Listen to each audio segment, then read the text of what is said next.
اچھا جناب، آگے چلیے۔ سورہ ہود کی اب 36 نمبر آیت ہے، اور اللہ تعالی نے بتایا کہ جب اس قوم نے ساری باتوں کو ختم کر کے آخری بات کر دی اور کہہ دیا کہ اگر تمہارے قبضے میں بس میں وہ چیز ہے جس کے لیے تم ہمیں ڈراتے ہو تو لے آؤ وہ عذاب، اور پھر صاف یہ بھی کہہ دیا کہ وہ عذاب جو تم دھمکی دیتے ہو ہم سمجھتے ہیں گویا کہ وہ ہے ہی نہیں۔ حضرت نوح علیہ السلام کی قوم نے صاف بات کر دی اور انہوں نے کہا جس عذاب سے تم ہمیں دھمکاتے ہو وہ لے آؤ عذاب۔ اب اللہ تعالی نے اس رکوع میں، اور یہ آخری رکوع ہے حضرت نوح علیہ السلام کے اس قصے میں، اور غالباً جتنی تفصیل سے اللہ نے یہاں بیان کیا اس واقعے کو کہیں بیان نہیں کیا پورے قرآن پاک میں۔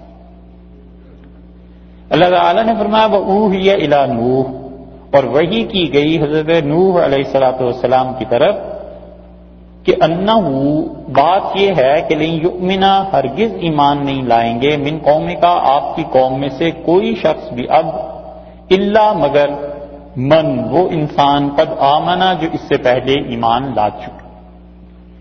بس اب ختم ہوا آپ کی قوم میں یہ سلسلہ، جب ضد اور عناد اور بغض اور حق سے روگردانی اور سچائی سے پھرنا اور اتنی بے خوفی خدا کی آ جائے کہ وہ اپنے منہ سے کہیں کہ خدایا عذاب دے دے، تو اب اس کے بعد کوئی اس بات کا امکان باقی نہیں رہ جاتا کہ یہ لوگ کسی طرح بھی ایمان کو قبول کریں۔ اور یہ چیز ٹھیک رسول اللہ صلی اللہ علیہ وسلم کے دور میں بھی پیدا ہو گئی تھی کہ جب آپ نے ہجرت کرنی تھی تو اس سے پہلے کفار مکہ منہ بھر کے یہ بات کہتے تھے کہ اگر خدایا یہ تیری طرف سے ہے قرآن، یہ سچا ہے تو ہم پہ عذاب بھیج دے،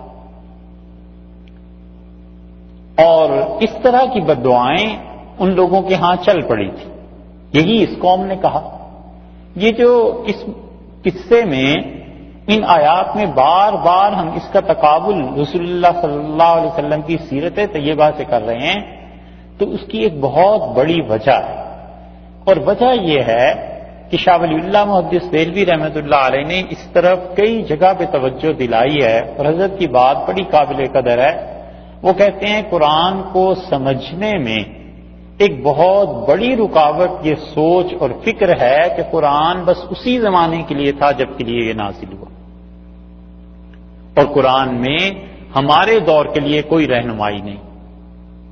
شاہ صاحب کہتے ہیں اگر اس نظریے سے کوئی قرآن پڑھے گا تو وہ انسان قرآن کے پیغام تک نہیں پہنچ پائے گا، اور بات بھی ان کی 100% درست ہے، اس لیے کہ ایک آدمی اس قصے کو پڑھتا ہے، وہ کہتا ہے نوح علیہ السلام کے زمانے میں یہ ہوا تھا، اللہ نے اس کی خبر دے دی، بس ٹھیک ہے، ثواب کی غرض سے پڑھ لے گا، تاریخ کی غرض سے پڑھ لے گا، آگے چل پڑے گا۔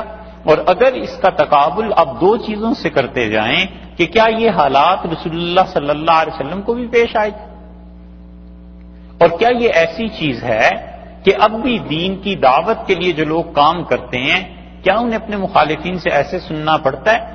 کیا ایسی چیزیں اب کے معاشرے میں آتی ہیں؟ جب آدمی اس نقطۂ نگاہ سے سوچنا شروع کرتا ہے تو پھر قرآن کا اصل پیغام سامنے آتا ہے۔ اس کی وجہ یہ ہے کہ انسان پھر کے پھر وہیں پہنچ جاتا، جیسے پہلے انسان تھے غصہ ان میں بھی ہوتا تھا، غصہ اب بھی انسانوں میں ہوتا ہے، رنج اور خوشی جیسے پہلے ان کے جذبات تھے اب بھی انسانوں میں ہوتے ہیں۔ جتنی بھی ترقی ہو جائے اور چاند مریخ کس چیز کو بھی انسان جا کر آباد کر لیں، بنیادی طور پر انسان کے اپنے جذبات جو ہیں ان سے تو باہر نہیں نہ نکل سکتے، رہیں گے تو وہی، وہ انسان اپنی عقل سے ہی سوچیں گے۔ کوئی عقل ان کی ایسی تھوڑی ہی ہو جائے گی کہ پچھلے زمانوں کی عقل اگر یہ کہتی تھی کہ دن روشن ہے تو اب کی عقل یہ کہے گی کہ دن تاریک ہے۔ مسلمہ قواعد اور اصول جو ہیں عقلیات کے، انسان اس دائرے سے نہیں نکلتا بالعموم۔ اور جو لوگ نکلتے ہیں وہ کسی فلسفہ کسی بنیاد پر نکلتے ہیں، اور وہ اتنے کم ہوتے ہیں کہ اس چیز کو باقی انسانوں کے مقابلے میں کوئی اتنی اہمیت دی نہیں جا سکتی۔ وہ نظریاتی بحث ایک الگ ہے، مگر عمومی طور پر جو زندگی ہوتی ہے وہ انسان کی عقل، اس کی خواہشات، اس کا غصہ، ان 3-4 چیزوں کے گرد ہی گھومتی رہتی۔ اس لیے قرآن کو جب بھی آدمی پڑھے وہ یہ سوچے کہ یہ حالات اب ہیں یا نہیں، یہ چیزیں اب کس رنگ میں آتی ہیں۔ جیسے انہوں نے کہا نوح علیہ السلام سے کہ تمہارے پاس پیسے نہیں ہیں، یا تمہاری بات سننے والے لوگ کم درجے کے لوگ ہیں، کیا اب بھی یہ پیش آتی ہیں یا نہیں آتی؟ جب پتہ ہے کہ اب بھی یہ پیش آتی ہیں تو قرآن اس دور میں بھی رہنمائی کرتا ہے۔ تو اللہ تعالیٰ نے بتایا کہ ہم نے نوح علیہ السلام کی طرف وحی کی گئی، اور اللہ نے کہا کہ لن یؤمن من قومک الا من قد آمن، آپ کی قوم میں کوئی اب ایمان قبول نہیں کرے گا سوائے ان کے جو پہلے ایمان لے آئے۔ قرآن کو دیکھیں گے، ان آیات میں بار بار وہ اس بات کو کہتا ہے کہ صرف نوح علیہ السلام ہی مومن نہیں تھے، ان کے ساتھ کچھ اور مومن بھی تھے۔ آئیے نا بات پہلے بھی آئی نا کئی جگہ، اور یہ در حقیقت اس تورات کا رد ہے کہ تورات میں جو نظریات ہیں بار بار قرآن ایسے الفاظ کو لاتا ہے تاکہ وہ اس چیز کی تصحیح کرے۔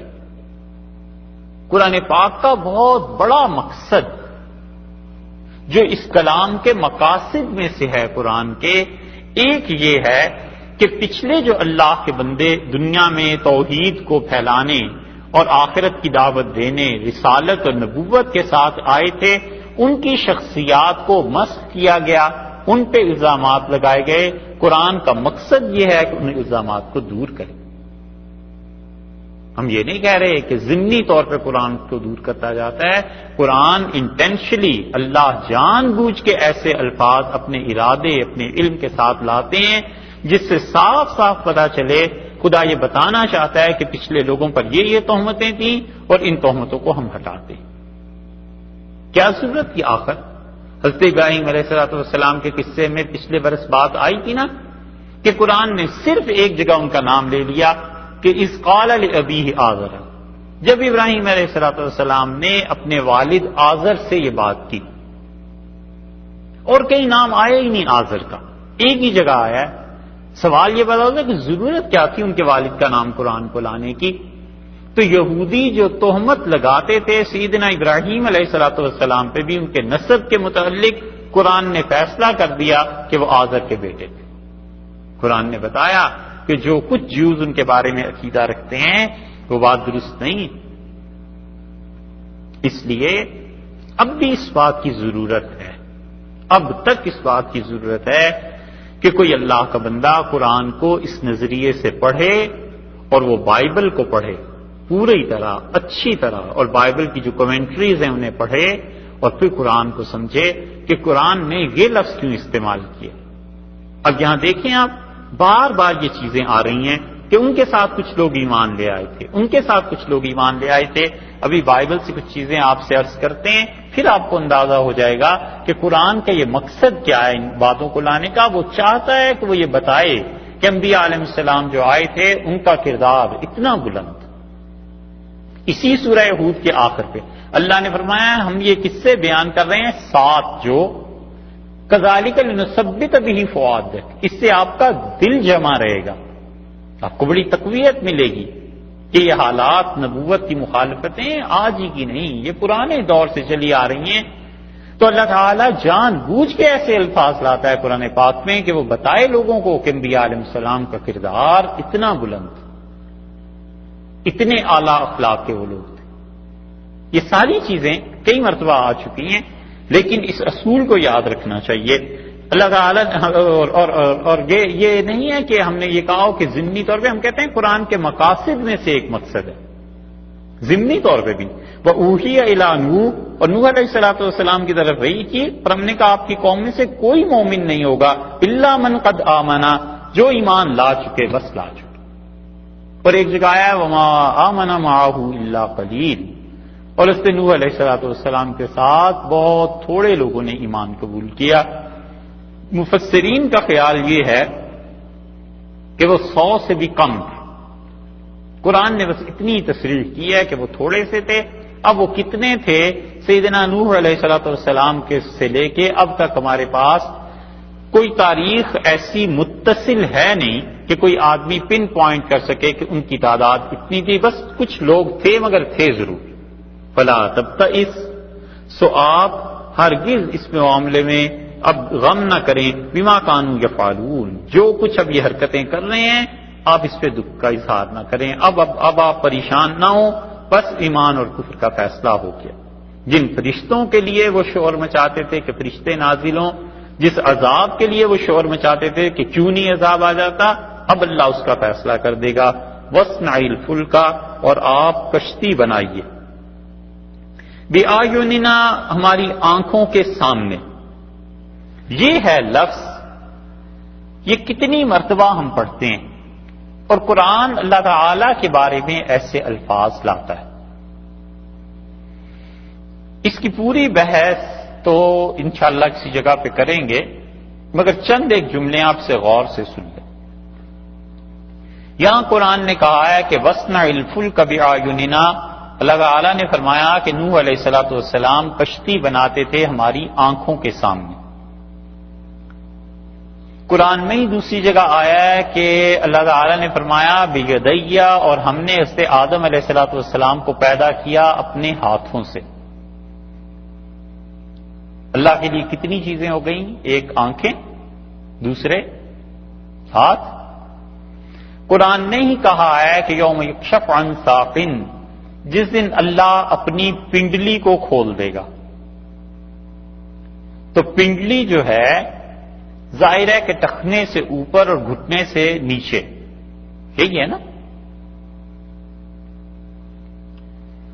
حدیث میں آیا ہے، رسول اللہ صلی اللہ علیہ وسلم نے فرمایا صحیح حدیث میں بخاری میں کہ اللہ تعالی جہنم کے منہ پہ اپنا پاؤں رکھ دے گا اور جہنم کہے گی، قرآن میں آیا ہے نا، وہ کہے گی کہ فال من مزید، اللہ کچھ اور بھی ہے تو مجھ میں ڈال دے. تو اللہ تعالی ڈالتے رہیں گے اور لوگوں کو، اور حکم ہوتا رہے گا یہاں تک کہ دوزخ نہیں بھرے گی، اور پھر اللہ اپنا پاؤں دوزخ کے منہ پہ رکھ دیں گے اور کہے گی کب تو خدایا میں بھر گئی. کتنی چیزیں ہو گئیں؟ 4. صحیح حدیث میں بھی یہ بات آئی ہے، ترمذی میں، بخاری میں، کہ اللہ تعالی نے معراج میں مجھ سے پوچھا کہ یہ ملائے اعلیٰ میں فرشتے کس چیز پر بحث کر رہے ہیں. تو میں نے کہا اللہ مجھے نہیں معلوم. تو اللہ تعالی نے یضع اللہ یدہ علی صدری، اللہ نے اپنا ہاتھ میرے سینے پہ رکھا. فوجدت برضہ فی ظہری، اور میں نے اللہ کے ہاتھ کی ٹھنڈک اپنی کمر میں پیچھے محسوس کی. اور مجھ سے کہا کہ فیما یختصم، کس بارے میں بحث ہو رہی ہے؟ تو میں نے کہا اللہ ان چیزوں کے بارے میں آپ کے فرشتے سوال پوچھ رہے ہیں. پھر فرمایا کیا جواب ملا؟ تو میں نے عرض کر دی. یہ طویل احادیث 5 ہو گئی. ایسی متعدد چیزیں کتاب و سنت میں آئی اور ان سب کے بارے میں ہمارا ایمان اور ہمارا عقیدہ یہ ہے کہ جس طرح اللہ نے یہ چیزیں بیان کر دیں بس ویسے ہی ہیں، نہ ہم اس کی تفصیل میں جاتے ہیں اور نہ ہم اس کی تشریح کرتے ہیں. ہم کہتے ہیں اللہ کے ہاتھ ہیں ایسے ہی جیسے اللہ نے بیان کر دیا، اور اللہ کے پاؤں ہیں ایسے ہی جیسے خدا نے بیان کیا، اور اللہ کی آنکھیں ایسے ہی ہیں جیسے اللہ نے بیان کر دیا. بلا کم و کیف، یعنی اس کی کیفیت بھی ہمیں معلوم نہیں اور یہ چیزیں کیسی ہیں ہمیں کچھ معلوم نہیں. ہم اللہ کے بارے میں یہ ایمان رکھتے ہیں. یہ سب سے زیادہ سلامتی کی راہ ہے جو متقدمین میں تھی، محدثین میں تھی، فقہا میں تھی، اور ائمہ اس بات کے قائل ہوئے ہیں. اور امام مالک رحمۃ اللہ علیہ سے ایک آدمی نے پوچھا تھا اور کہ اللہ تعالی کا عرش پر بیٹھنا کیسا ہے؟ تو انہوں نے کہا الفاظ معلوم، الفاظ معلوم ہیں. اور ان کا یہ فکرہ خدا کی تمام صفات کے بارے میں.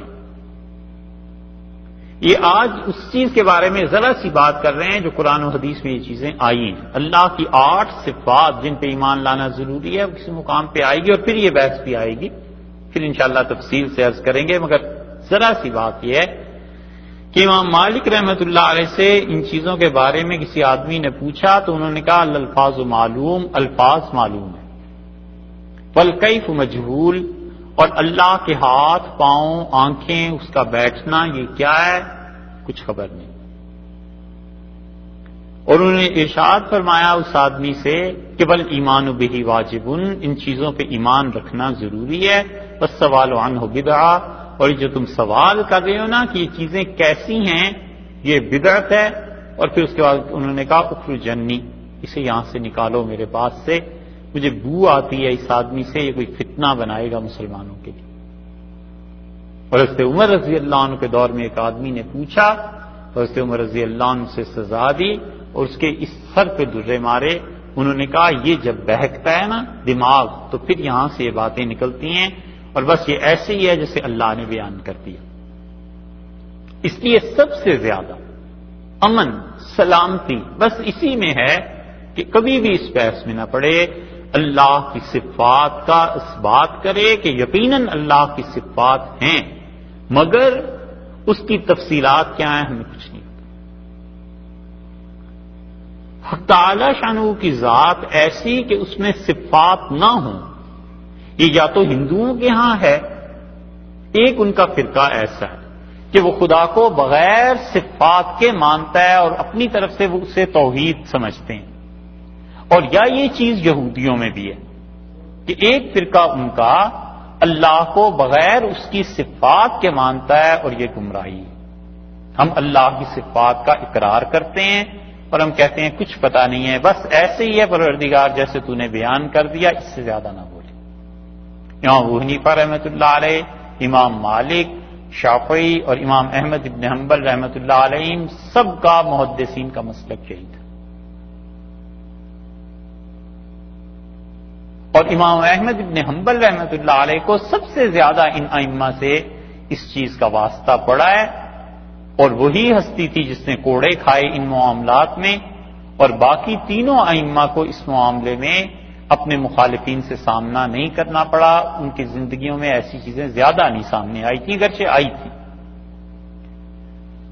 امام احمد ابن حنبل رحمۃ اللہ علیہ اتنے اس بارے میں محتاط تھے کہ انہوں نے اپنے بیٹے کو دیکھا حدیث بیان کرتے ہوئے، اور جب اللہ کے ہاتھ کا ذکر آیا تو اسے اپنے ہاتھ سے اشارہ کیا۔ تو امام احمد ابن حنبل رحمۃ اللہ علیہ نے اسے اٹھا دیا، ان کا تم اس قابل نہیں ہو کہ حدیث بیان کرو، لوگوں کو منع کیا۔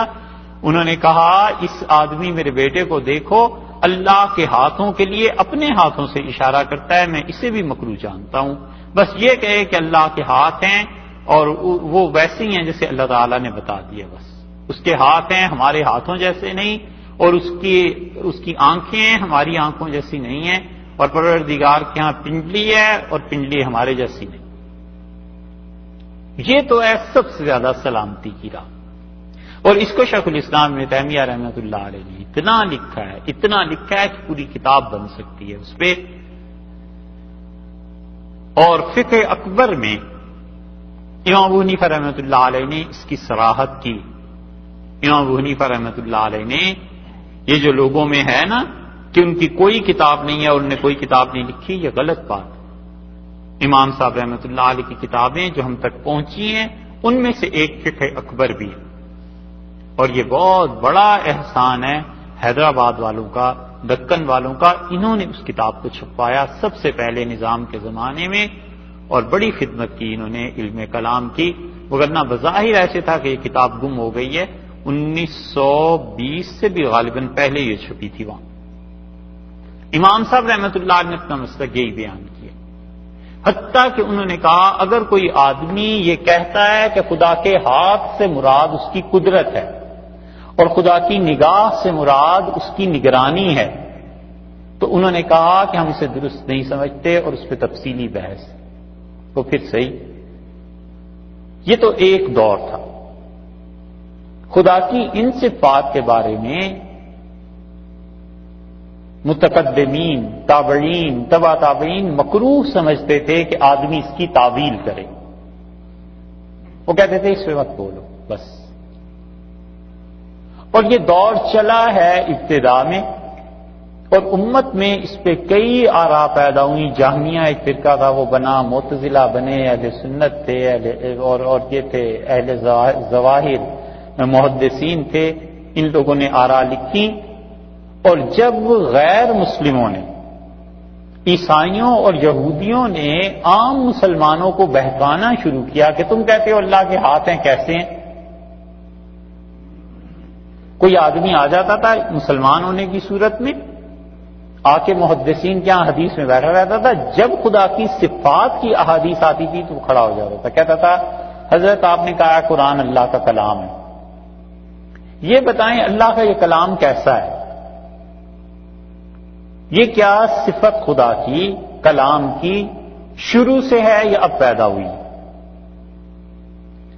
اور یہ یونان کے فلسفے کا اثر تھا. محدثین ان چیزوں سے باخبر نہیں تھے. ان بیچاروں کو کیا پتا کہ یہ گول مول سوال اور یہ پرپیش مباحث کیا ہیں. ابتدائی دور میں وہ کہتے تھے خدا کا کلام قدیم ہے، شروع سے. وہ کہتے حضرت اللہ بھی شروع سے ہے، اس کا کلام بھی شروع سے ہے، تو پھر تو آپ دو خداؤں کے قائل ہوئے. اور جو کہتا تھا وہ قدیم نہیں ہے تو کہتے تھے اس کا مطلب ہے کہ قدیم نہیں ہے تو مٹ جانے والا ہے. وہ کہتا تھا پھر تو قرآن مٹ جانے والی چیز ہے، خدا کی صفات ختم ہونے والی چیزیں ہیں، ان کو تو کوئی قرار ہے ہی نہیں. یہ معتزلہ نے بات لے لی اور وہاں سے وہ فتنہ اٹھا جس نے ہلا کر رکھ دی عالم اسلام کی چولیں، اور مامون الرشید جیسا پڑھا لکھا انسان معتزلی ہو گیا. ان سب نے کہا کہ قرآن اللہ کی کتاب مخلوق ہے، ختم ہو جانے والی چیز ہے. اور اس پہ امام احمد ابن حنبل رحمۃ اللہ علیہ نے کوڑے کھائے، اور امام احمد ابن حنبل رحمۃ اللہ علیہ نے کہا کہ قرآن اللہ کی کلام ہے، اس کی صفت ہے، ہم اس کے بارے میں اس سے زیادہ کچھ نہیں کہتے، اور یہ مخلوق نہیں. اور اسی لیے لکھنے والوں نے لکھا اور کچھ مبالغہ نہیں کیا، ان کا نصر اللہ هذه الامہ، اللہ نے اس امت کی مدد کی، اس کا دین بچا لیا. یوم الردۃ من ابی بکر، مرتد جب ہو گئے تھے لوگ اور اسے بکر رضی اللہ عنہ نے جہاد کیا، اور اس دن جس دن لوگوں نے خدا کی صفات میں گمراہی پھیلانا شروع کی اور امام احمد ابن حنبل رحمۃ اللہ علیہ نے قربانی دی. اس میں عیسائیوں اور یہودیوں نے جب گمراہ کرنا شروع کیا تو اس زمانے کے جو فقہا اور محدثین تھے انہوں نے دوسری راہ اپنائی. انہوں نے کہا دیکھو عربی زبان میں پوری اس کی گنجائش ہے کہ ہاتھ سے مراد قدرت لی جائے. اور نے کہا ہم کہتے ہیں کہ شہر فوج کے ہاتھ میں ہے تو اس کا کوئی ہاتھ تو نہیں ہوتا، یعنی اس کے کنٹرول میں. ہم کہتے ہیں فلاں آدمی نے ہماری نگرانی میں میری آنکھوں کے سامنے کام کیا تو ضروری نہیں ہے کہ اسے دیکھ رہے ہو، مطلب میری نگرانی میں. اب یہ خدا کی جو صفات تھی انہوں نے اس کی تعویل کی، اس کی کچھ تشریح کی، اور یہ مسلک امت نے اپنایا ہے چوتھی، تیسری، پانچویں صدی میں، اور پھر اب تک چل رہا ہے. اس لیے سب سے بہتر تو وہی چیز ہے جو پہلی ہے. اور اگر کوئی آدمی اس درجے میں بھی اسے قبول کرتا ہے کہ وہ کہتا ہے بھئی اللہ کے ہاتھوں سے مراد تو خدا کی قدرت ہے اور خدا کی آنکھوں سے مراد اس کی نگرانی ہے کہ اس کے سامنے یہ کام ہوا ہے، تو بھی وہ اہل سنت میں سے ہے. یہ مسلک رہا ہے متاخرین کا. بس اس سے زیادہ اس بحث میں نہیں پڑنا چاہیے. یہ مباحث اب لوگ اٹھاتے ہیں، اور خاص طور پہ وہ جنہیں تھوڑی بہت عربی آتی ہے اور ان کے پاس اتنا علم نہیں ہے، وہ خدا کی صفات کے بارے میں بحث کرتے ہیں، اور یہ بڑی ہی پرپیش رہا ہے. سلامتی اسی میں ہے کہ اس میں نہ جائے، بس جیسے اللہ نے کہہ دیا بس ویسے ہے، ہمیں اس سے زیادہ کچھ خبر نہیں. اللہ نے فرمایا وَاصْنَعِ الْفُلْكَ بِأَعْيُنِنَا. حضرت نوح علیہ السلام کو ہم نے کہا کہ کشتی بناؤ، جہاز بناؤ، بِأَعْيُنِنَا، ہماری آنکھوں کے سامنے. اللہ کی آنکھیں ہیں، ہماری جیسی نہیں ہیں، اور جیسی ہیں بس ہم اس پہ ایمان لاتے ہیں، جیسے اس نے کہہ دیا بس ویسی ہی. اور باقی دوسرا طبقہ امت کا یہ 5ویں 6 صدی میں پھر وہ کہیں گے کہ اللہ نے کہا کشتی بناؤ حضرت نوح علیہ السلام کو ہماری نگرانی میں. یہ تعویل کی ہے انہوں نے تاکہ یہودی اور عیسائی عام مسلمانوں کو جو گمراہ کرتے تھے اس سے مسلمانوں کو بچایا جائے. وَوَحْيِنَا، اور اللہ نے فرمایا کہ کشتی بناؤ، اور وحی کی اللہ نے، اور اس کشتی کو کتنا بنانا ہے اس کی تفصیل خدا نے نہیں بیان کی. اس کی تفصیل بائبل میں ہے، وہ بھی دیکھ لیں کہ کشتی انہوں نے کیا لکھا ہے کہ کتنی بڑی کشتی حضرت نوح علیہ الصلوۃ والسلام کو بنانے کا حکم ہوا تھا، اس کی تفصیلات بائبل میں کچھ ہیں۔ اور یہ جو تفصیلات ہیں اس پہ مسلمان مفسرین نے جو کچھ لکھا ہے اس کشتی کی تفصیلات پر، وہ آپ سے عرض کر دیتے ہیں۔ یہ یہاں کہتے ہیں کہ make yourself an ark of gopher wood. Gopher ایک درخت ہے، اس کی لکڑی کے لیے کہا کہ اس کی لکڑی سے نوح علیہ الصلوۃ والسلام کشتی بنائیں۔ Make rooms in the ark, اور اس جہاز میں وہ کمرے بھی بنائیں۔ And cover it inside and outside, اس کو جو باہر اس کا بیرونی حصہ ہے اور جو اس کا اندرونی حصہ ہے اس پہ لاکھ لگائیں، پچ، رال سمجھتے ہیں، یہ ڈاک والے جو لگاتے ہیں نا اس کے پختگی کے لیے، پکا کرنے کے لیے، انہوں نے کہا یہ چیز اس میں استعمال کرو۔ اللہ تعالیٰ نے نوح علیہ الصلوۃ والسلام سے بقول اس بائبل کے، and this is how you shall make it, اور یہ وہ طریقہ ہے جس سے آپ یہ جہاز بنائیں گے۔ The length of the ark shall be 300 cubits, اور یہ جو اس کی لینتھ ہے یہ 300 کیوبٹس، کیا ہوا کیوبٹس ہیں؟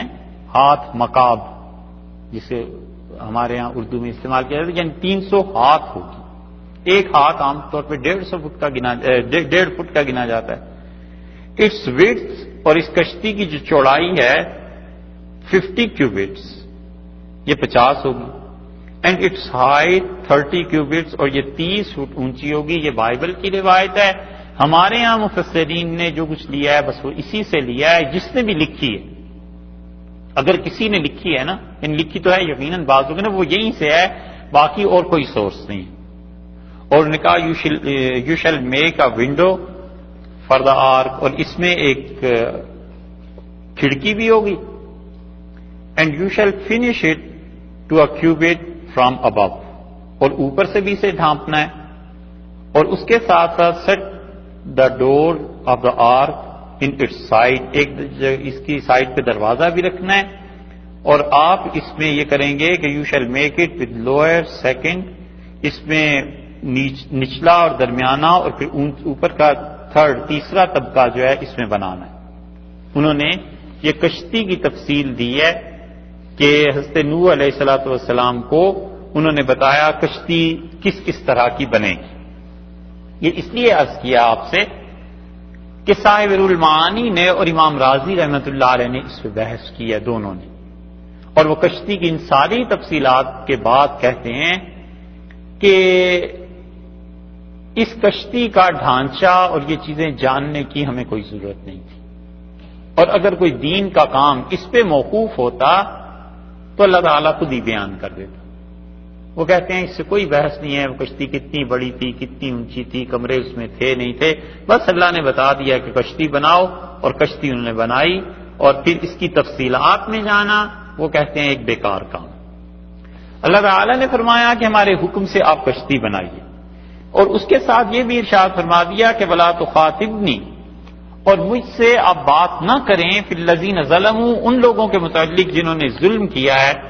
ظلم سے مراد شرک ہے، یعنی جن لوگوں نے اللہ کے ساتھ شرک کیا ہے آپ ان لوگوں کے متعلق مجھ سے بات نہ کیجیے۔ یہ جو بات ہے نا کہ مجھ سے ظالموں کے بارے میں آپ کوئی سفارش نہیں کریں گے، کوئی بات نہیں کریں گے، اللہ تعالیٰ نے اس جگہ پر بھی اور اس سے پہلے سورہ یونس میں جو بات گزری ہے کہ اللہ نے فرمایا ہم نے برباد کیا ان کو جنہوں نے کذبوا بآیاتنا، ہماری آیات کی تکذیب کی تھی، جھٹلایا تھا ان کو۔ تو اس کو آپ پلٹ کر اگر دیکھیں تو اس کا مطلب یہ ہوا کہ جو لوگ ایمان والے تھے خدا نے انہیں برباد نہیں کیا۔ یہی ثابت ہوا کہ بربادی ان پہ آئی، تباہی اور عذاب ان پہ آیا جن لوگوں نے شرک کیا تھا۔ اور بائبل میں کیا آتا ہے آپ اس کو بھی دیکھ لیجیے۔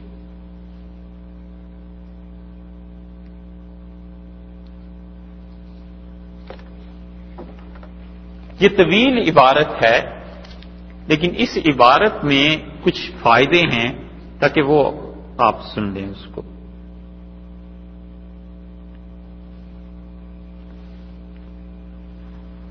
اچھا جی،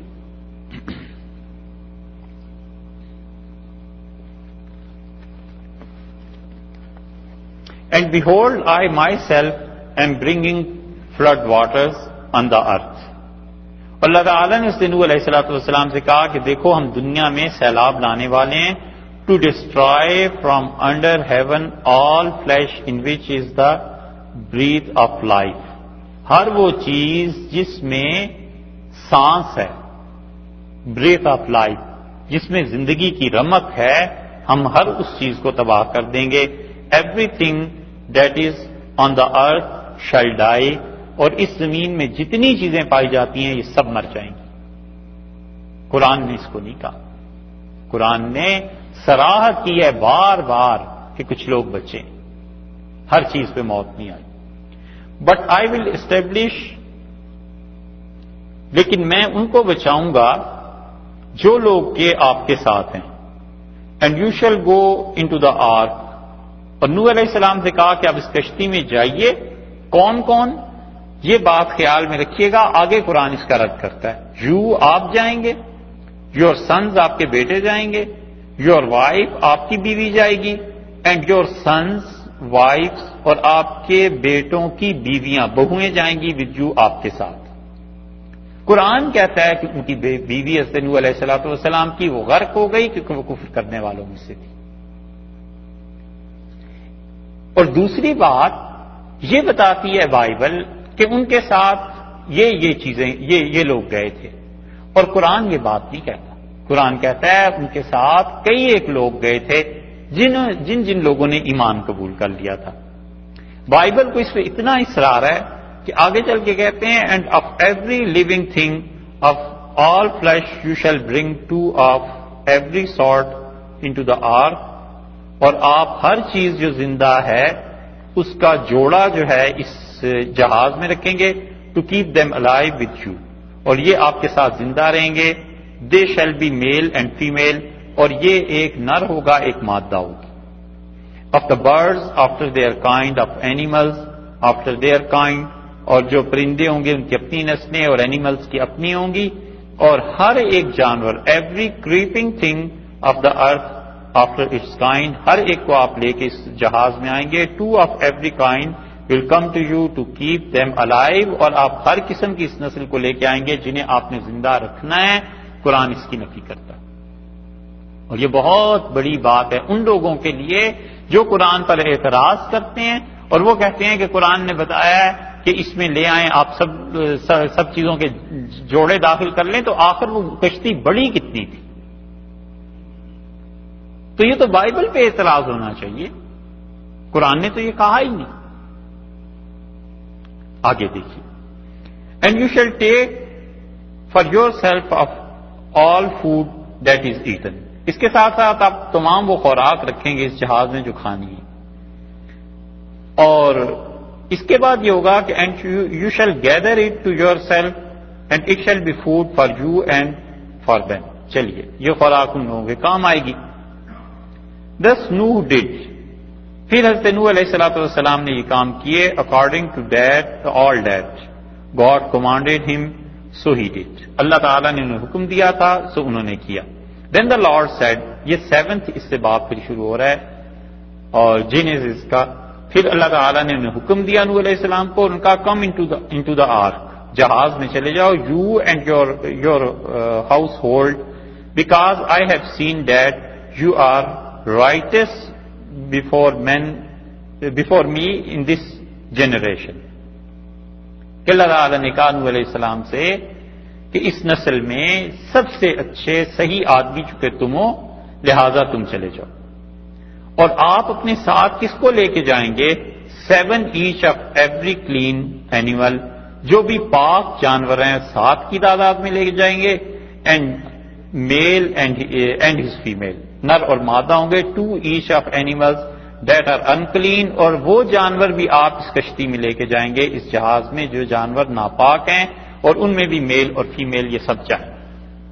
قرآن نے یہ نہیں کہا. قرآن نے جتنی بات کہی ہے وہ آگے بھی آ جاتی ہے. پھر حضرت نوح علیہ الصلوۃ والسلام کو یہ بائبل کہتی ہے کہ اللہ تعالیٰ نے ان سے کہا کہ also 7 each of birds of the air, جو پرندے ہواؤں میں اڑتے ہیں ان میں بھی آپ لے کے جائیں گے ان کو. سوچنے کی بات یہ ہے کہ جو پرندے ہوا میں اڑتے ہیں ان پہ اس طوفان کا کیا اثر ہونا تھا. Male and female to keep the species alive on the face of all the earth, زمین کے اوپر جتنی بھی قسمیں پائی جاتی ہیں سب کو لے جائیں. یہ حضرت نوح علیہ الصلوۃ والسلام سے اللہ نے کہا. اور پھر اس کے بعد کیا ہوا؟ 7 more days، 7 دن مزید گزرے تو اللہ تعالیٰ نے کہا I will cause it to rain on the earth 40 days، 40 دن کے لیے زمین پہ بارشیں برساؤں گا، اینڈ 40 nights، اور 40 راتیں اس میں گزریں گی. And I will destroy from the face of the earth all living things that I have made, اور میں تمام ان چیزوں کو جو زندہ ہیں اس زمین میں تباہ کر دوں گا. یہ بائبل بتاتی ہے اور قرآن کہتا ہے اللہ نے ایسے نہیں کیا. اللہ نے کہا ہے کہ فی الذین ظلموا، جن لوگوں نے شرک کیا ہے ان کو ہم تباہ کریں گے. And Nuh did. حضرت نوح علیہ الصلوۃ والسلام نے یہ کیا according to all that the Lord commanded him، ان تمام چیزوں کے مطابق جو خدا نے انہیں حکم دیا تھا. Nuh was 600 years old. حضرت نوح علیہ الصلوۃ والسلام کی عمر 600 برس تھی جب یہ طوفان آیا، جبکہ flood waters were on the earth, زمین پانی پھیلا. سو Nuh with his sons، حضرت نوح علیہ الصلوۃ والسلام اپنے بیٹوں کے ساتھ، his wife اپنی بیوی کے ساتھ، and his sons' wives اور اپنی بہوؤں کے ساتھ went into the ark، جہاز میں داخل ہوئے because of waters of the flood، کیونکہ دنیا میں سیلاب کا پانی پھیل گیا تھا. of clean animals، انہوں نے پاک جانوروں کو رکھا اور ان جانوروں کو بھی جو ناپاک تھے. of birds، اور پرندے بھی لے لیے. اور everything that creeps on the earth، اور ہر وہ جانور جو زمین پہ رینگ رہا تھا انہیں بھی لے لیا. 2 by 2، 2 کر کے they went into the ark of Nuh، نوح علیہ الصلوۃ والسلام کی کشتی میں یہ جانور داخل ہوئے، میل اور فیمیل تھے سارے، اور جیسے خدا نے کہا تھا نوح علیہ السلام نے ویسے کیا. آگے پھر کہتے ہیں کہ on the very same day Nuh and Nuh's sons، حضرت نوح اور ان کے بیٹے علیہ الصلوۃ والسلام 3، ایک تو سام تھے نا، اور دوسرے حام تھے جنہیں عربی میں حام لکھا جاتا ہے، اینڈ یافس جنہیں مسلمان مفسرین لکھتے ہیں. یہ 3 تھے، اور حضرت نوح علیہ الصلوۃ والسلام کی بیوی تھی اس جہاز میں، and the 3 wives of his sons، اور 3 ان کی بہویں تھیں، وہ سارے اس میں داخل ہو گئے. entered the ark، وہ جہاز میں چلے گئے. اچھا تھا. they and every beast after its kind، یہ سارے لوگ اور جانوروں کی جتنی بھی نسلیں تھیں، all cattle، اور تمام یہ جانور بھی جو انسانوں کے استعمال میں آتے ہیں اور ان کی نسلیں بھی، یہ سب کے سب، اور creeping things جو زمین پہ رینگتی ہیں یہ بھی ساری اس جہاز میں آ گئیں. اور ایوری برڈ، ہر پرندہ جو اڑتا تھا وہ بھی اس کو حضرت نوح علیہ الصلوۃ والسلام نے رکھا. And they went into the ark to Nuh، اور یہ سب 2 by 2، 2 کر کے داخل ہوتے گئے. of all flesh in which is the breath of life، تمام وہ چیزیں چلی گئیں جن میں زندگی کی رمق تھی، سانس تھی. so those that entered male and female of all flesh went in as God had commanded him، جیسے اللہ نے حکم دیا تھا یہ پورا ہوا. اور پھر کیا ہوا؟ now the flood was on the earth 40 days، زمین پہ یہ پانی 40 دن تک رہا. the waters increased، اور یہ پانی بڑھتے رہے، سیلاب بڑھتا رہا. and lifted up the ark، اور انہوں نے اس طوفان نے جہاز کو اٹھا لیا. and it rose high above the earth، اور یہ زمین سے بلند ہو گیا. اور جو پانی تھے یہ اتنے گریٹلی انکریزڈ، اتنے زیادہ بڑھ گئے اس زمین پہ. And the ark moved about on the surface of the water, کہ پانی کی سطح پہ جہاز بہت بلند دکھائی دینے لگا، ہو گیا. اور یہ جتنا بھی پانی تھا زمین پوری کو اس نے گھیر لیا. And all the high hills, under the whole heaven were covered, اور آسمان کے نیچے جتنے بھی پہاڑ تھے ان کی چوٹیوں کو بھی اس پانی نے جا کے چھو لیا، اور پانی چڑھتا رہا 15 cubits upward، 15 ہاتھ سے اوپر چلا گیا. And the mountains were covered, اور پہاڑ اس میں چھپ گئے. اچھا، قرآن نے بھی پہاڑوں کا ذکر کیا ہے.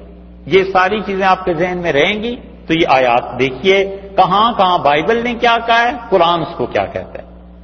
اور پھر all flesh died that moved on the earth, زمین پہ جتنے جانور تھے سب مر گئے، برڈز مر گئے، اینڈ کیٹل مر گئے، مویشی، اور تمام وہ نسلیں creeping things that crepes on the ارتھ، جو زمین پہ رینگتی تھیں وہ سب مر گئیں. اینڈ ایوری مین، اور ہر آدمی مر گیا.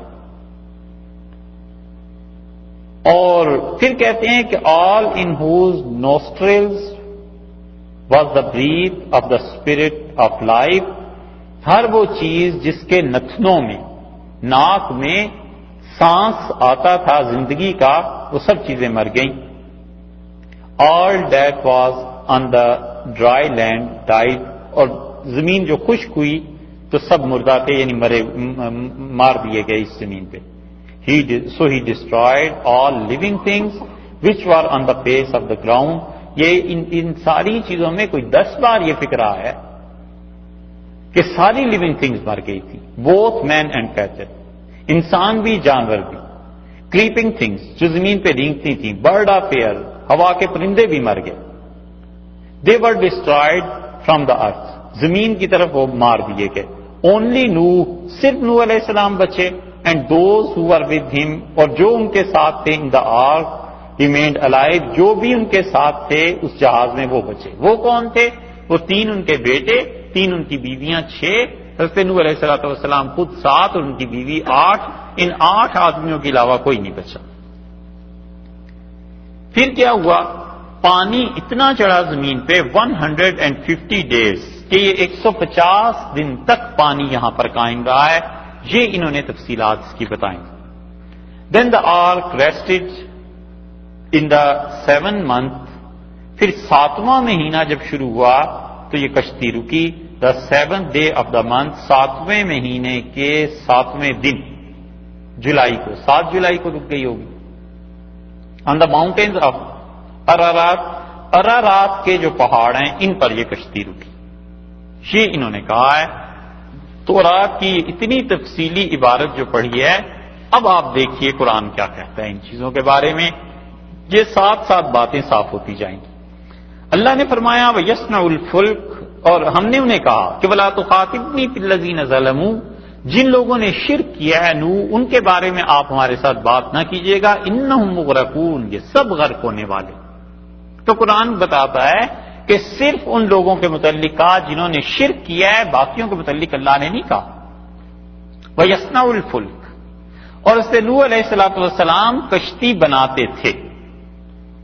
اس کا مطلب یہ ہوا کہ ضرورت کی جتنی چیزیں انسانوں نے دیکھی ہیں، انبیاء علیہ السلام نے اس صنعت کاری کو اللہ سے سیکھا ہے، اور اللہ تعالی نے انہیں بتایا ہے کہ چیزیں کیسے ہوں گی اور کیسے بنائی جائیں گی. یہ اللہ تعالی کی طرف سے انہیں وحی کی گئی تھی. اسی لیے ہم اس کے قائل ہیں کہ قرآن ہمیں یہ بتاتا ہے کہ اس انسانیت کا جو آغاز ہوا ہے وہ ایسے ہی ننگ دھڑنگ انسانوں سے نہیں ہوا. اب تو پوری دنیا میں یہی نظریہ ہے نا کہ انسان کے کپڑے نہیں تھے، ایسے پتے اپنے جسم پہ ڈھانپتا تھا، یہ ہوتا تھا، وہ ہوتا تھا.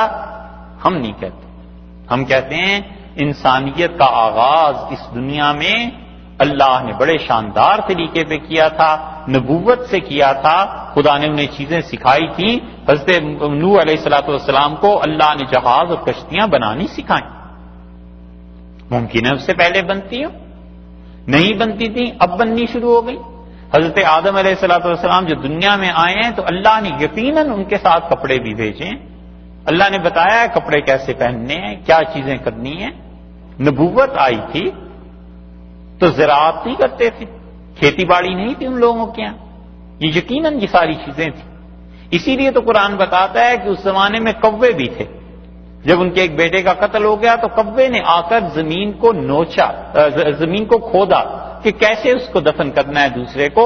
تو انسانیت کا آغاز اس دنیا میں نبوت سے ہوا ہے، انسان کے شرف، انسان کی عزت، انسان کے احترام کے ساتھ ہوا ہے. یہ کہنا کہ سب ننگ دھڑنگ رہتے تھے اور پھر اس طرح پتے ہوتے تھے اور پھر یہ دور آیا اور یہ دور آیا، غلط چیزیں ہیں. یہ کہیے کہ ہمیں اب تک آثار بس اس دور تک ملیں، اس سے پیچھے دنیا کو کوئی پتہ نہیں. ایک دن خبر آتی ہے کہ 10,000 سال پرانی یہ آثار برآمد ہوئے، پھر خبر آتی ہے 20,000 سال، اب خبر آئی ہے 28,000 برس پہلے کے. بالکل ٹھیک ہے صاحب، ہوئے ہوں گے، لیکن یہ اتنی پیچھے خبر چلی جائے کہ سیدنا آدم علیہ السلام کے زمانے کی کوئی چیز نکل آئے، بظاہر تو ناممکن ہے. اور فرض کر لیجئے نکل آئے تو پھر بھی ہماری ہی تائید ہے. ہم تو کہتے ہیں کہ انسان بڑے شرف اور عزت کے ساتھ اس دنیا میں زندگی بسر کرنے آیا تھا، ایسی چیزیں نہیں تھیں. اسی لیے جو لوگ بائبل میں آ کر مار کھا گئے ہیں وہ یہ ہے کہ بائبل کے اب یہ فرسٹ چیپٹر پڑھیں نا تو اس سارے کو آپ کاؤنٹ کرتے چلے جائیے تو دنیا کی زندگی حضرت آدم علیہ السلام سے لے کے ہمارے حضرت عیسیٰ مسیح علیہ السلام کے دور تک وہ کوئی 6-7 ہزار سال بنتے. یہ مورث بقائی جو ہے بڑی مشہور کتاب ہوئی تھی ان کی، کون سی؟ ہاں، بائبل، قرآن اینڈ دا سائنس. اس نے بائبل کو یہ کرٹیسائز کیا. اس نے کہا اگر بائبل کو دیکھ لیں تو یہ تو چند ہزار سال زندگی بنتی ہے، جبکہ آرکیالوجسٹ جو ہیں وہ جو چیزیں نکال رہے ہیں دنیا کے سامنے لا رہے ہیں وہ کہتے ہیں اس سے بھی قدیم. اور بالکل ان کے یہ کرٹیسزم صحیح ہے، اور اس سے ڈرنا چاہیے ان مسلمانوں کو جو بہت کچی باتیں کرتے ہیں. رسول اللہ صلی اللہ علیہ وسلم کا نسب نامہ آدم علیہ السلام تک بیان کر دیں گے اور کہتے ہیں جی یہ 36 پشتیں. ارے بھائی 36 پشتیں آپ گن رہے ہیں، یہ کس حوالے سے؟ جب رسول اللہ صلی اللہ علیہ وسلم نے خود کہہ دیا ہے کہ ابراہیم علیہ السلام کے فلاں جد امجد سے لے کے نوح علیہ السلام تک درمیان میں قرونم بین ذالک کثیرا لا یعلمہن الا اللہ، اتنی صدیاں گزری ہیں، اتنے زمانے گزرے ہیں کہ اللہ کے علاوہ کوئی نہیں جانتا، تو بات ہی ختم ہوگی. وہ کڑیاں ملائیں گے کیسے؟ ابھی تک تو وہ کڑی نہیں مل سکی جس بنیاد پر یہ فرض کر لیا گیا تھا کہ انسان جو ہے یہ بندر کی کہ وہ نظریہ جو تھا ڈارون کی تھیوری ارتقاء کی، ابھی تک تو اس کی کڑیاں ساری نہیں ملی. ابھی تو درمیان میں کچھ سٹیپس باقی ہیں اور اس نظریے کو لوگوں نے رد بھی کر دیا ہے. یہ چیز ہے، قرآن کبھی بھی ایسی بات نہیں کہتا جسے اب دنیا سائنٹیفکلی کہہ سکے کہ یہ بات غلط ہے. اور بائبل میں 20 ایسی باتیں ہیں کہ جتنی تحقیقات بڑھتی جا رہی ہیں بائبل جھوٹی ثابت ہوتی جا رہی ہے. اسی لیے ان کا اعتماد اور ایمان اٹھا اور انہوں نے کہا کہ ریسرچ کرو. اور پھر مورس نے جو ریسرچ کی ہے اس نے کہا میں نے قرآن کو جب پڑھا تو میں بڑا حیران ہوا فلاں بات سے، اور پھر جب میں نے تحقیق کی تو پتہ چلا کہ یہ باتیں درست ہیں. اور پھر اس کے بعد جو اس نے نتیجہ نکالا ہے وہ کہتا ہے مجھے اس سے معلوم ہوا کہ محمد صلی اللہ علیہ وسلم کو ایسی باتیں بالکل نہیں جان سکتے تھے، یہ ان کی سچائی کی دلیل ہے. یہ اب جو کچھ تورات میں آ رہا ہے قرآن اسی لیے اس کو رد کرتا جا رہا ہے، اس لیے کہ وحی آخری تھی نا، اس کے بعد تو کوئی وحی آنی نہیں تھی. ان غلطیوں کی اصلاح کون کرتا؟ اللہ نے فرمایا وہ کیا کرتے تھے؟ جہاز بناتے تھے. انبیاء علیہ السلام یہ چیزیں کرتے. رسول اللہ صلی اللہ علیہ وسلم نے حضرت یونس علیہ السلام کے متعلق بتایا، آپ نے فرمایا وہ حساب کرتے تھے، لکھنا پڑھنا جانتے تھے.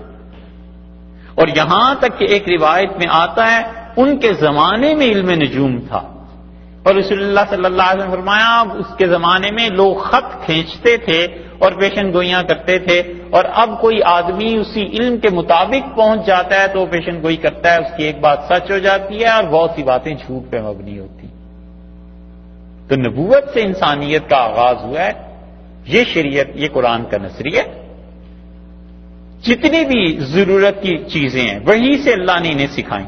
وَكُلَّمَا مَرَّ عَلَيْهِ مَلَأٌ، اور جب بھی گزرتا تھا ان کے اوپر سے کوئی بھی سردار من قومہ، ان کی قوم سے، سخروا منہ، وہ ان کا مذاق اڑاتے تھے.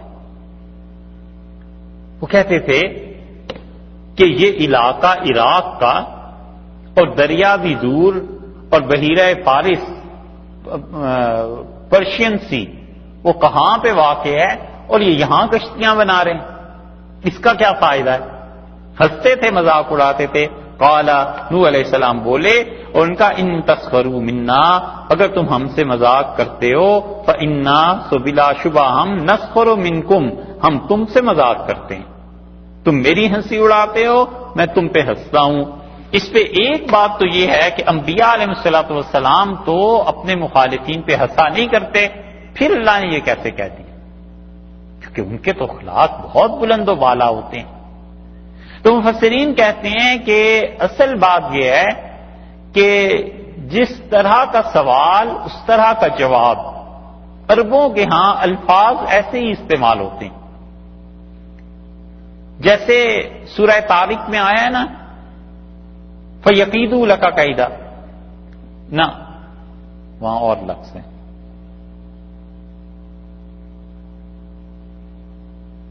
وہاں آیا ہے کہ فَأَكِيدُ كَيْدًا، یہ آپ کے لیے مکر کریں گے تو میں ان کے لیے مکر کروں گا، اللہ نے کہا.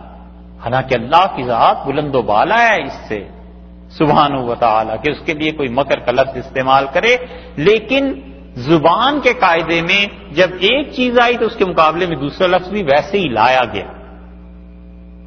یہ ایسے ہی ہے جیسے آپ کسی کو کہتے ہیں کہ یہ آدمی بہت ذہین ہے اور اس کا مخالف کہتا ہے کہ یہ آدمی بہت چالاک ہے.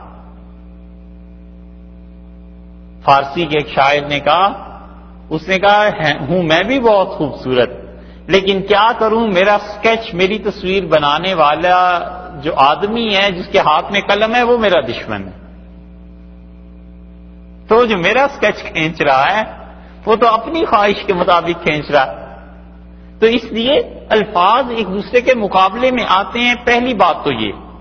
دوسری بات یہ ہے کہ مفسرین کہتے ہیں کہ اس کے دو ترجمے ہو سکتے ہیں. ایک ترجمہ تو یہ ہے کہ اصل میں نسخر کا جو لفظ ہے نا، یہ عربی کا صیغہ حال کے لیے بھی استعمال ہو سکتا ہے اور مستقبل کے لیے بھی. تو انہوں نے کہا فَإِنَّا نَسْخَرُ مِنْكُمْ، ہم تم پر آج ہنستے ہیں کما تسخرون، جیسے تم ہم پہ ہنس رہے ہو. تو اگر حال مراد لیا جائے تو مطلب یہ ہوگا کہ تم آج جو ہنس رہے ہو، ہمیں تم پہ ہنسی آتی ہے کہ موت تمہارے سر پر کھڑی ہے، تم کہہ رہے ہو میں کشتی کیوں بنا رہا ہوں، اور مجھے تو تمہاری شامت سامنے نظر آ رہی ہے کہ اب مارے جاؤ گے، اور مجھے ہنسی آتی ہے کہ تمہیں اتنا احساس نہیں ہے کہ جس عذاب کو تم دعوت دیتے تھے اب اس کے لیے تیاریاں شروع ہو گئی. اور دوسرا ترجمہ اس کا کیا ہے یہ کہ تم آج ہم پہ ہنستے ہو، فَإِنَّا نَسْخَرُ مِنْكُمْ، ہم تم پہ قیامت کے دن بعد میں ہنسیں گے، یعنی مستقبل میں جب تم پکڑے جاؤ گے اور جب عذاب آئے گا نا پھر تمہارا مذاق بنے گا، پھر تمہارے لیے یہ چیزیں بہت پشیمانی کی ثابت ہوں گی. اس لیے دونوں ترجمے کیے ہیں دونوں حضرات نے اور دونوں ہی ٹھیک ہیں. فَسَوْفَ تَعْلَمُونَ، نوح علیہ السلام بولے ان کا تمہیں عنقریب پتا چلے گا، میں یاتی کس کے پاس آتا ہے، عذاب ایسا عذاب یخزی جو غرق کر دے، جو ذلت کا عذاب ہے. اس سے پہلے آیا تھا سورہ یونس میں کہ عذاب الخزي، اللہ نے انہیں ذلت کے عذاب میں ڈال دیا. ذلت، بے بسی، کچھ نہیں کر سکے باوجود خواہش کے، تمنا کے، پیسے کے، ریاست کے، ہر چیز پاس تھی لیکن ایسے بے بس مارے گئے، کچھ نہیں کر سکے. اس سے زیادہ ذلت کیا ہوتی، وہ سارے دعوے ختم ہو گئے. تو انہوں نے کہا یہ عذاب آئے گا دنیا کا. دو عذاب ہیں جو اس آیت میں نوح علیہ السلام نے اپنی قوم کو بتائے ہیں، ایک عذاب یخزی، ایک، اور پھر آخر پہ آخری لفظ دیکھیے عذاب مقیم، دوسرا عذاب جو ہمیشہ ہمیشہ رہے گا. انہوں نے کہا تم ہم پہ ہنستے ہو، تمہیں انقریب پتا چلے گا کہ کس پہ عذاب آتا ہے، غرق ہونے کا، ذلت کا عذاب اس دنیا کا، وَيَحِلُّ عَلَيْهِ، اور کس کے ساتھ چپک جائے گا، عذاب مقیم، وہ عذاب جو ہمیشہ رہنے والا ہے، یعنی آخرت کا عذاب. یہ دونوں عذاب تمہیں دیکھنے پڑیں گے.